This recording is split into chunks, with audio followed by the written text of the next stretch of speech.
اس وقت میں روشنی پوری کائنات میں پھیل جاتی ہے اور سورج کے اندر تمازت بھی نہیں آتی ہے. تو کہا قسم ہے تاش کی اور رات کی جب وہ چھا جائے. رات جب چھا جاتی ہے پھیل جاتی ہے تو رات میں قسم کا سکون آتا ہے کہ رات کا افضل وقت ہے. تو دن کے افضل وقت اور رات کے افضل وقت دونوں کی قسم کھا کر اللہ رب العالمین نے فرمایا کہ آپ کے رب نے آپ کو چھوڑا نہیں ہے اور نہ وہ ناراض ہے. یہاں ایک بات یاد رکھیں کہ قرآن مجید میں اللہ رب العالمین نے اپنی مخلوقات کی قسم کھائی ہے. اللہ تعالیٰ نے جو اپنی مخلوقات کی قسم کھائی ہے تو وہ اس کے پیچھے اللہ عز و جل کی حکمت ہے. اور اللہ تعالیٰ اپنی مخلوقات میں سے جس کی چاہے قسم کھا سکتا ہے، لیکن ہمیں اس بات کی تعلیم دی گئی ہے ہم جب بھی قسم کھائیں صرف اللہ تعالیٰ کی ہی قسم کھائیں. آپ کے رب نے آپ کو چھوڑا نہیں ہے اور ناراض بھی نہیں ہے.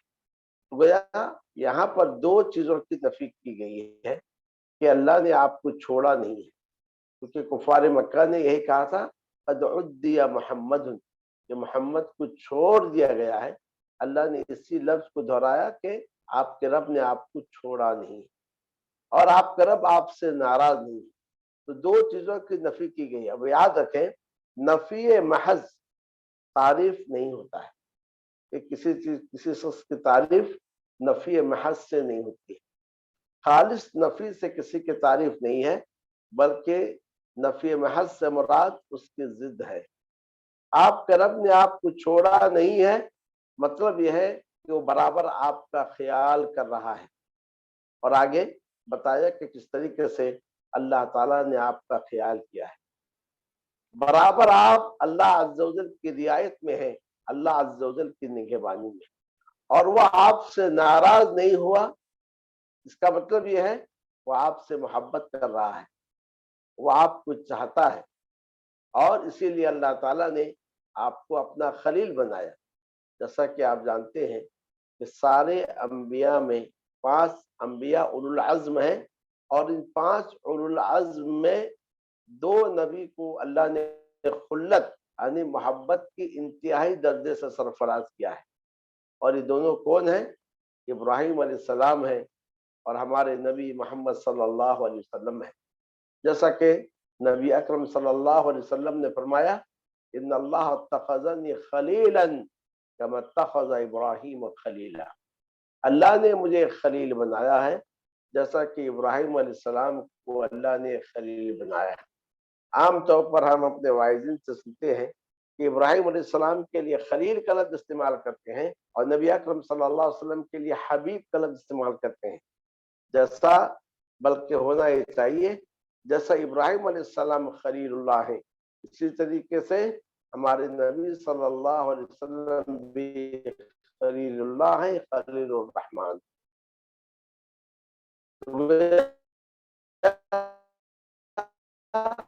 ما ودعک ربک وما قلی، آپ چھوڑا نہیں ہے اور آپ اللہ تعالیٰ کی رعایت میں ہے، اللہ تعالیٰ کی نگہبانی میں ہے، اللہ آپ کا خیال رکھ رہا ہے. اور دوسری بات یہ ہے اللہ آپ سے ناراض نہیں ہے بلکہ وہ آپ سے محبت کر رہا ہے. اس کے بعد فرمایا وَلَلْآخِرَةُ خَيْرٌ لَكَ مِنَ الْأُولَىٰ. تو آپ کو پہلے تسلی دی گئی، اب آپ کو وعدہ دیا جا رہا ہے، بشارت دی جا رہی ہے. بشارت دی جا رہی ہے اور البتہ آخرت آپ کے لیے دنیا سے بہتر ہے. گویا دنیا میں جو بہتری ہے لیکن آخرت میں آخرت آپ کے لیے دنیا سے کہیں زیادہ بہتر ہے. گویا اس آیت کا مطلب یہ ہے نبی صلی اللہ علیہ وسلم سے کہا گیا کہ دنیا میں جو کچھ آپ کو ملے گی وہ ملے گی، لیکن آخرت میں جو آپ کو ملنے والی ہے وہ دنیا سے کہیں زیادہ بہتر ہے. یہ کہ اس کا دوسرا مفہوم یہ ہے آخرت کا مراد انجام، اولا کا مطلب آغاز، کہ آپ کا انجام آپ کے آغاز سے کہیں بہتر ہے. اس کا مطلب یہ سورت جب نازل ہوئی دعوت کے ابتدائی مراحل تھے. دعوت کا جو ابتدائی مراحل ہے آپ کے لیے وہ دعوت کے جو آپ کے زندگی کے جو آخری مراحل ہیں یہ ابتدائی مراحل سے کہیں زیادہ بہتر ہے. تو گویا دو مفہوم ہے اس آیت کے کہ دعوت کی ابتدائی مراحل سے بہتر اس کے آخری مراحل ہے، اور ہوا اس طریقے سے کہ ابتدائی مراحل میں جو پریشانیاں تھیں، جس انداز سے آپ کو صحابہ کرام کو تکلیفیں دی گئی، اذیتیں دی گئیں، اور یہاں تک کہ آپ کو مکہ سے نکالا گیا، تو مدینہ منورہ جانے کے بعد فتوحات کا سلسلہ جاری ہوا، دعوت کو زمین میں تمکین حاصل ہوئی۔ تو اس طریقے سے دعوت کا آخری مرحلہ یعنی انجام آپ کا آپ کی ابتدا سے بہتر ہے۔ اور اگر یہ معنی لیتے ہیں کہ آپ کی آخرت آپ کی دنیا سے بہتر ہے، اس سے مراد آخرت میں نبی اکرم صلی اللہ علیہ وسلم کو جو انعامات دیے جائیں گے وہ دنیا سے کہیں زیادہ بہتر ہے، جیسا کہ آخرت میں شفاعت عظمیٰ، شفاعت کبریٰ نبی اکرم صلی اللہ علیہ وسلم کے لیے، سارے لوگ ایک ایک نبی کے پاس جائیں گے اور جا کر کہیں گے کہ آپ جو ہے ہمارے حق میں سفارش کیجیے، اور ہر نبی کہے گا نفسی نفسی۔ جب نبی اکرم صلی اللہ علیہ وسلم کے پاس پہنچیں گے تو آپ صلی اللہ علیہ وسلم فرمائیں گے انا لہا انا لہا، میں اس کے لیے ہوں، یعنی یہ چیز میرے ہی لیے ہے۔ پھر آپ صلی اللہ علیہ وسلم عرش کے نیچے جائیں گے، سجدے میں گر پڑیں گے، ایک لمبی مدت تک دعا کرتے رہیں گے اللہ کی تعریف کے ساتھ، اور اللہ تعالیٰ کے ایسے نام کے ساتھ جو نام کے آپ کو دنیا میں معلوم تھے، اور بہت سارے نام ایسے ہوں گے جو دنیا میں آپ کو معلوم نہیں تھے اور آخرت میں آپ کے دل میں ڈال دیے جائیں گے۔ اور ایک مدت کے بعد کہا جائے گا اے محمد صلی اللہ علیہ وسلم آپ اپنے سر کو اٹھائیے، آپ مانگیے، آپ کی مانگ پوری کی جائے گی، آپ سفارش کیجیے۔ یہ وہ مقام ہے، وہ مرتبہ ہے شفاعت کبریٰ، شفاعت عظمیٰ، یا کہ مقام محمود کہا جاتا ہے۔ نبی اکرم صلی اللہ علیہ وسلم فرمایا جس نے اذان کے بعد میرے لیے مقام محمود کی دعا کی اس کے لیے میری شفاعت حلال ہو جائے گی۔ اذان کی جو دعا ہے اس میں جو مقام محمود کا ذکر ہے، یہ شفاعت کبریٰ کو مقام محمود کہتے ہیں، جس پر اگلے اور پچھلے آپ صلی اللہ علیہ وسلم اس طریقے سے آخرت میں آپ صلی اللہ علیہ وسلم کو حوض دیا جائے گا، اور ایسا حوض دیا جائے گا جو کسی اور نبی کو حاصل نہیں ہوگا۔